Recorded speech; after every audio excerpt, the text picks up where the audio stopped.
কই কই ব্রাজিল সাপোর্টাররা কি বেঁচে আছে এখনো নাকি গর্তের ভিতরে ঢুকে গেছে? যারা আর্জেন্টিনার হাত দেখার জন্য বসে ছিল গতকাল থেকে ফাঁকাফাঁকি করছিল, বেশি ফাঁকাফাঁকি, বেশি সিরিয়াস। এত ফাঁকাফাঁকি মেনে নেওয়া যায় না।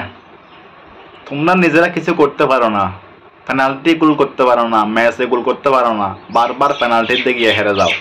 আবার আরেক দলকে নিয়ে ট্রল করো, আর দলের দিকে চাইয়ে থাকো কখন তারা হারবে, কখন ট্রল করবো, কখন ফেসবুকে স্ট্যাটাস দিব, কখন ভিডিও দিব, কখন। যাক, অসুবিধা নেই, তোমাদেরকে মাফ করে দিলাম। তোমরা যাও, তোমরা এখন মুক্ত, তোমাদের প্রতি কোনো আক্রোশ নাই, কোনো ভেদাভেদ নাই, মাফ করে দিলাম।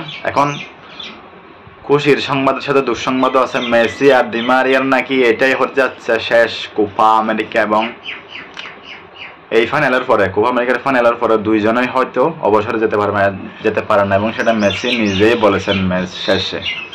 এখন এরকম হলে আমরা এত বছর ধরে এত ফুটবলের এত সৌন্দর্য, এত এত এত রাত, এত এত দিন, এত বছর,